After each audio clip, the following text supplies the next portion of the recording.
Welcome to the History of Rock Part 1. I'm John Kovach.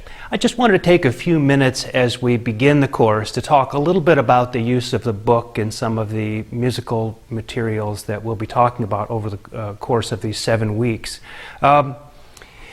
The philosophy of Coursera is to make these courses as widely available and as close to free to people as they can possibly be. So it shouldn't cost you anything to take this course. So the course has been designed so that if you do nothing more than participate in watching the lectures and the quizzes, you should have a perfectly satisfactory experience studying the history of rock with us here. But if you want a deeper experience, one that goes into more detail, one that's able to cover things that we don't have time to cover in the video and other artists and songs, the textbook is actually a pretty good supplement to that. I've worked with my publisher and they're making an online version of the text available to you for a lot less than it would cost to buy the paper text.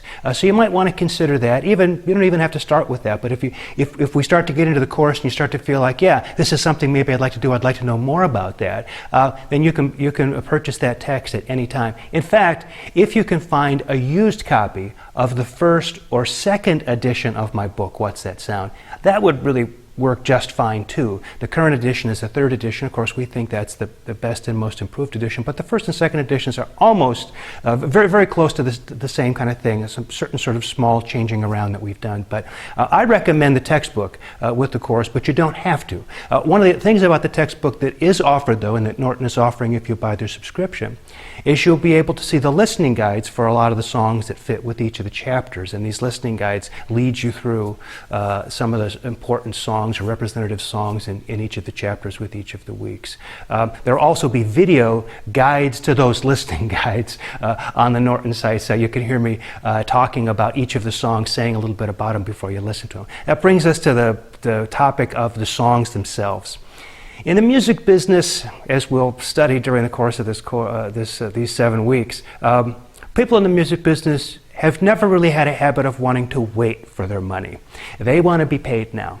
And when it comes to being able to play music to you here over the internet through Coursera, that's something that we can't do unless we would pay exorbitantly high licensing fees to do it.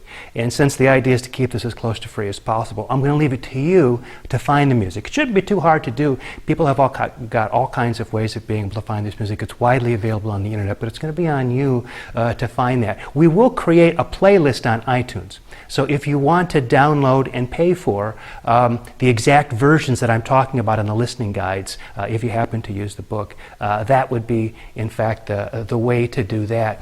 There are some differences in versions of these tunes, so you got to be careful that you're actually getting the original version, the one that was originally recorded during the historical period that we're talking about. A lot of times artists were able to re-record the same song. Chuck Berry may have recorded a rollover Beethoven in the 50s, but he may have also recorded it in the 70s.